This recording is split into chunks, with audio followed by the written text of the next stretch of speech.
ओम शांति। बाप दादा बोले, मीठे बच्चे, पर चिंतन छोड़ अपना कल्याण करो।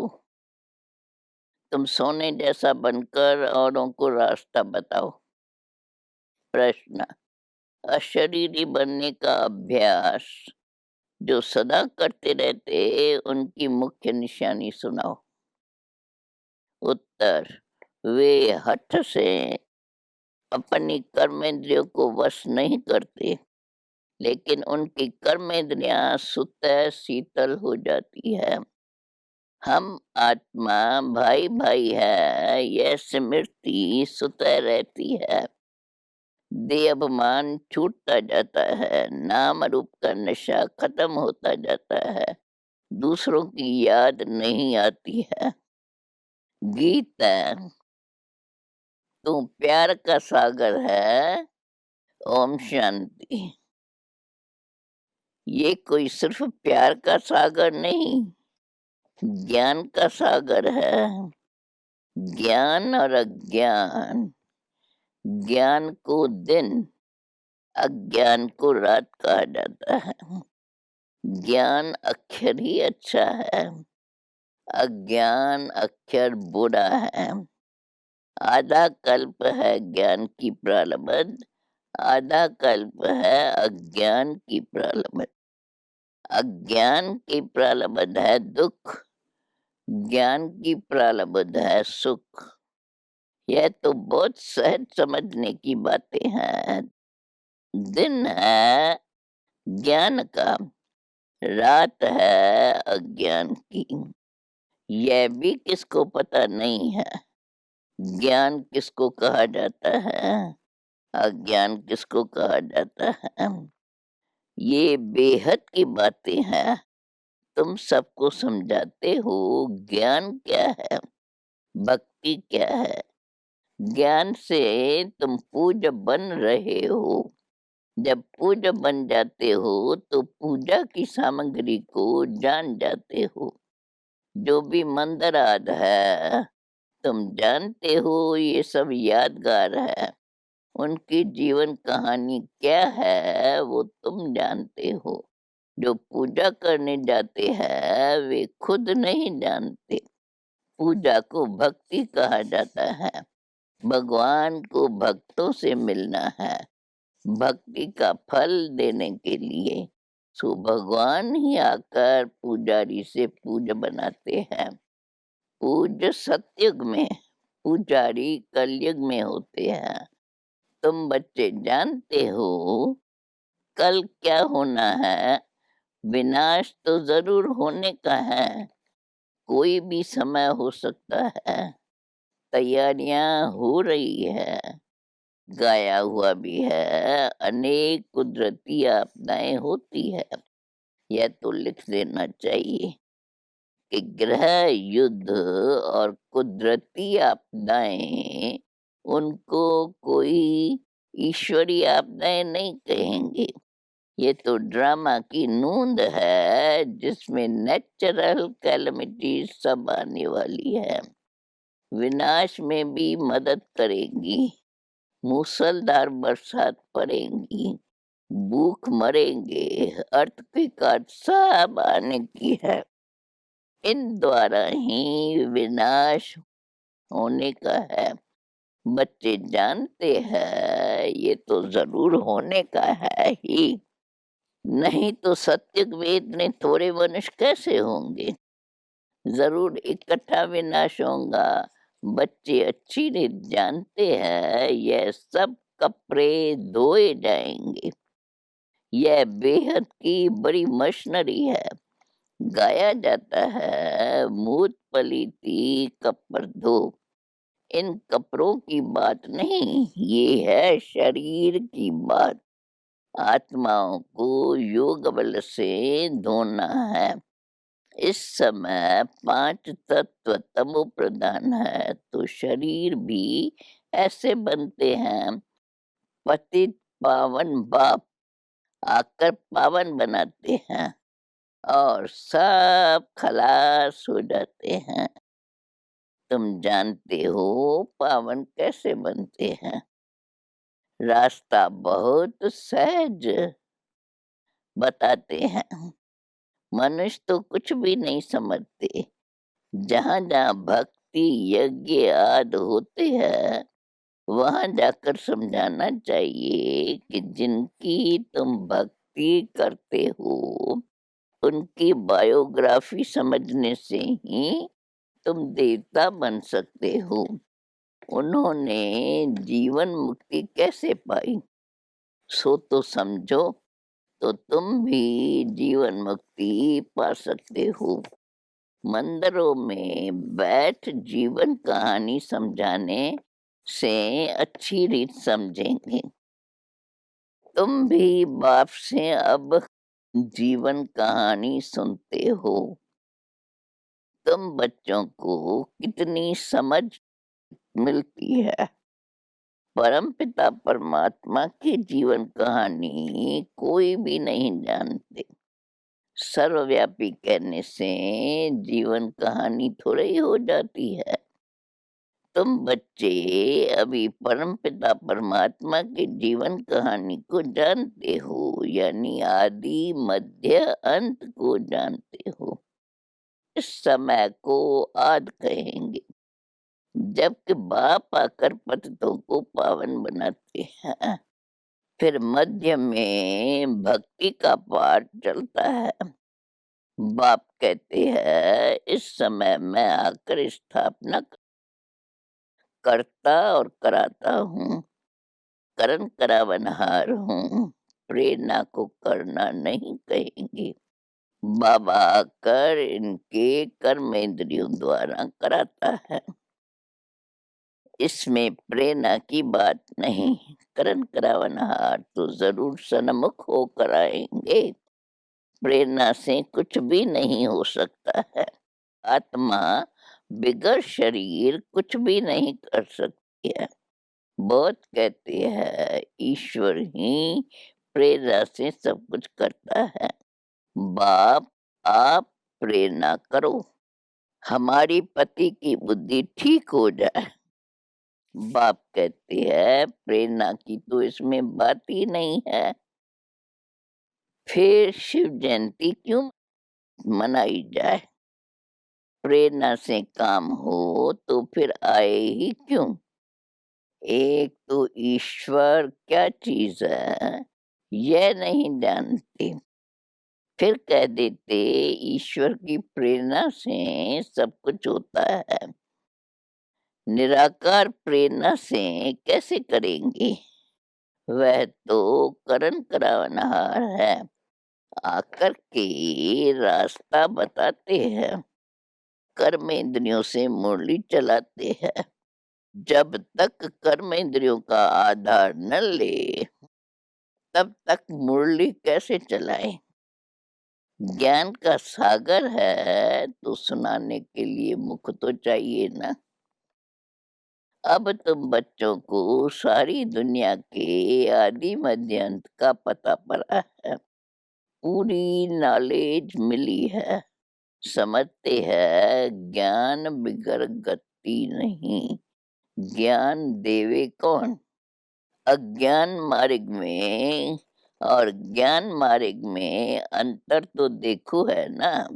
विज्ञान भी कहते हैं अज्ञान है अंधियारा। बाकी ज्ञान और विज्ञान को हम मुक्ति जीवन मुक्ति भी कह सकते हैं। तुमको अब पावन बनने का ज्ञान मिलता है। तुम स्वदर्शन चक्रधारी बनते हो। कोई सुनेंगे तो वंडर खाएंगे, कहेंगे आत्मा ज्ञान लेती है तो जरूर आत्मा संस्कार ले जाएंगी ना। मनुष्य से देवता बनते हो तो ज्ञान रहना चाहिए। परंतु बाप समझाते हैं ये पुरुषार्थ है प्रालब्ध के लिए। प्रालब्ध मिल गई फिर ज्ञान की क्या दरकार है? सत्युग है ही तुम बच्चों के प्रालब्ध के लिए। यह बातें सुनने से ही वंडर खाएंगे। यह ज्ञान परंपरा क्यों नहीं चलता? बाप कहते हैं यह प्राय लोप हो जाता है। दिन हो गया फिर अज्ञान तो है नहीं, जो ज्ञान की दरकार रहे। यह भी समझने समझाने की बातें हैं, फट से कोई समझ नहीं सकते।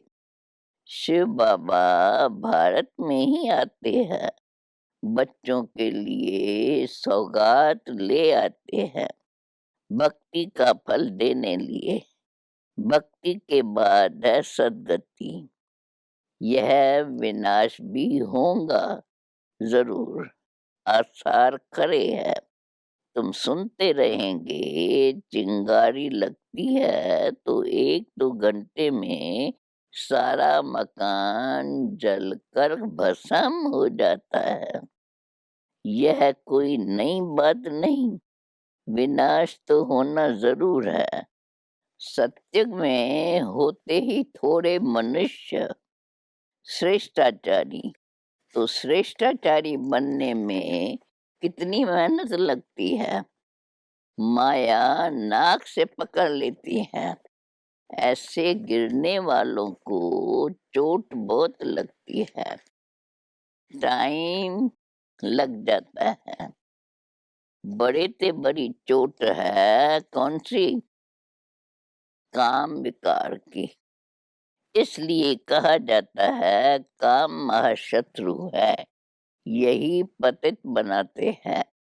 झगड़ा होता ही है विकार पर। विकार के लिए नहीं छोड़ेंगे तो जरूर कहेंगे इससे तो बर्तन साफ करें, वो अच्छा है। झाड़ू पोछा लगाएंगे परंतु पवित्र रहेंगे, इसमें हिम्मत बहुत चाहिए। जब कोई बाप की शरण में आते हैं तो फिर माया भी लड़ना शुरू करती है। 5 विकारों की बीमारी और ही अधिक उथल खाती है। पहले तो पक्का निश्चय होना चाहिए, जीते जी मरे हुए हैं, यहाँ से लंगर उठा लिया है। कलयुगी विकारी किनारा तुमने छोड़ दिया है। अब हम यात्रा पर जा रहे हैं। हम अशरीरी हो अपने घर जाते हैं। आत्मा को यह ज्ञान है कि हम एक शरीर छोड़ दूसरे में जाएंगे। हम ग्रस्त व्यवहार में रहते कमल फूल पवित्र बन यात्रा पर रहते हैं। बुद्धि में याद रहे कि ये तो कब्रिस्तान है, फिर हम सुखधाम में जाएंगे। हमको बाबा वर्षा देने की युक्ति बता रहे हैं।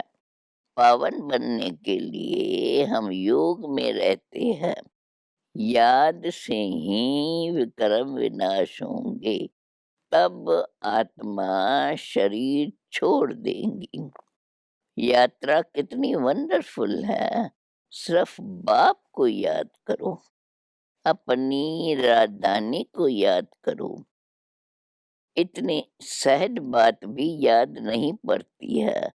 अल्लाह को याद करो बस। परंतु माया वह भी याद करने नहीं देती है। मेहनत लगती है। आत्मा को ज्ञान मिला है, हमारा बाबा आया हुआ है। आत्मा पढ़ती है ना, आत्मा शरीर द्वारा जन्म लेती है। आत्मा भाई भाई है। देह अभिमान में आने से फिर अनेक संबंध हो जाते हैं। यहाँ तुम भाई बहन हो गए, आपस में भाई भाई भी है, बहन भाई भी हो। प्रवृत्ति मारे गए ना, दोनों को वर्षा चाहिए। आत्मा ही पुरुषार्थ करती है। अपने को आत्मा समझना यही मेहनत है। देह अभिमान न रहे, शरीर ही नहीं तो विकार किससे करेंगे? हम आत्मा है, बाप के पास जाना है, शरीर का भान ही न रहे। जितना योगी बनते जाएंगे, कर्मेंद्रियां शांत होती जाएंगी। देहाभिमान में आने से कर्मेंद्रियां चंचल होती है। आत्मा जानती है हमको अब प्राप्ति हो रही है। शरीर से अलग होती जाएंगी तो कर्म इंद्रियां शांत होती जाएंगी। सन्यासी लोग दवाई खाकर कर्म इंद्रियों को शांत करते हैं। वो तो हठ योग हो गया ना। तुमको तो योग से काम लेना है। क्या योग बल से तुम बस नहीं कर सकते हो? जितना आत्म अभिमानी होते जाएंगे तो कर्म इंद्रियां शांत हो जाएंगी। बड़ी मेहनत करनी पड़ती है। प्राप्ति तो बहुत ऊंच है ना। बाप कहते हैं योग बल से तुम विश्व के मालिक बनते हो। कर्म इंद्रियों पर जीत पहनते हो। इसलिए भारत का योग नामी ग्रामी है। तुम मनुष्य से देवता, पतित से पावन बनते हो। प्रजा भी स्वर्गवासी तो है ना। योग बल से तुम स्वर्गवासी बनते हो। बाहुबल से नहीं बन सकते हो। मेहनत कोई बहुत नहीं है। कुमारियों के लिए तो जैसे मेहनत ही नहीं है, फ्री है। विकार में गए तो बड़ी पंचायत हो जाती है। कुमारी रहना अच्छा है, नहीं तो फिर अदर कुमारी नाम पड़ जाता है। युगल भी क्यों बने, इसमें भी नाम रूप का नशा चलता है। यह भी मूर्खता है। युगल बनने के बाद पवित्र रहने के लिए बड़ी अच्छी हिम्मत चाहिए। ज्ञान की पूरी पराकाष्ठा चाहिए। बहुत है जो हिम्मत करते हैं, परंतु आग के आंच आ जाती है तो खेली खलास। इसलिए बाबा कहते हैं कुमारी फिर भी अच्छी है। अधर कुमारी बनने का ख्याल भी क्यों करना चाहिए? कुमारियों का नाम बाला है, बाल ब्रह्मचारी। बाल ब्रह्मचारी रहना अच्छा है, ताकत रहती है। दूसरे कोई की याद नहीं आएंगी। बाकी हिम्मत है तो करके दिखाओ, परंतु मेहनत है। दो हो पड़ती है ना। कुमारी है तो अकेले है। दो से द्वैत आ जाता है। जहाँ तक हो सके कुमारी होकर रहना अच्छा है। कुमारी सेवा पर निकल सकती है। बंधन में पड़ने से फिर बंधन वृद्धि को पाते हैं। ऐसा जाल बिछाना ही क्यों चाहिए जो बुद्धि फंस पड़े। ऐसी जाल में फंसना ठीक नहीं है। कुमारियों के लिए तो बहुत अच्छा है। कुमारियों ने नाम भी निकाला है। कन्हैया नाम गाया जाता है ना। कुमारी हो रहना बड़ा अच्छा है। इन्हों के लिए बहुत सहज है। स्टूडेंट लाइफ पवित्र लाइफ भी है। बुद्धि भी फ्रेश रहती है। कुमारों को भीष्म पितामह जैसा बनना है। कलप पहले भी रही है। तब तो दिलवाला मंदिर में यादगार बना हुआ है। अब बाप बच्चों को फरमान करते हैं मुझे याद करो, और सब बातों को छोड़ तुम अपना कल्याण करो। बाप को याद करने में ही कल्याण है। भूल चूक होती है, बच्चे गिर पड़ते हैं, तुम परचिंतन को छोड़ अपना कल्याण करो। दूसरे चिंतन में जाओ ही नहीं। तुम सोने जैसा बन जाओ, औरों को भी रास्ता बताओ। सतोप्रधान बनने का एक ही उपाय है, पावन बनने के बगैर मुक्ति धाम में जा नहीं सकते। उपाय एक ही है, फिर अंत मत्ते सो गत्ते हो जाएंगी। जरमई जंगमई छोड़ दो, नहीं तो अपना ही नुकसान करेंगे। बाप कोई श्राप नहीं देते हैं, श्रीमत पर नहीं चलते तो आप ही अपन को श्रापित करते हैं। समझा? अच्छा।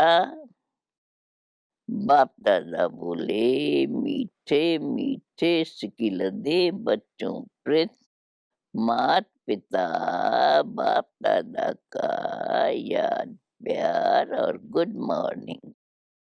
रूहानी बाप की रूहानी बच्चों को नमस्ते। अब धारणा के लिए मुख्य सार, निश्चय बुद्धि बनकर जीते जी इस पुरानी दुनिया से अपना लंगर उठा लेना है। बाप की हर फरमान को पालन कर अपना कल्याण करना है। दूसरों का चिंतन छोड़ अपनी बुद्धि को स्वच्छ सोने जैसा बनाना है। झरमुई जंगमुई में अपना समय नष्ट नहीं करना है। योग बल से अपने कर्म इंद्रियों को शांत और शीतल बनाना है। अब लास्ट में वरदान है, मेहमानपन की वृत्ति द्वारा प्रवृत्ति को श्रेष्ठ, स्टेज को ऊंचा बनाने वाले सदा उपराम भव।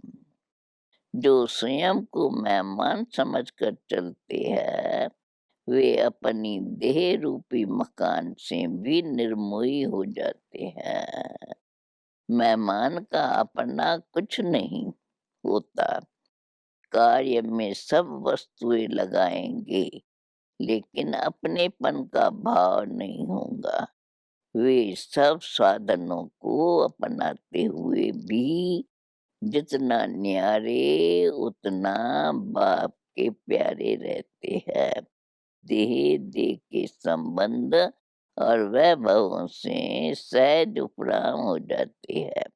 जितना मेहमानपन की वृत्ति रहती, उतनी प्रवृत्ति श्रेष्ठ और स्टेज ऊंची रहती है।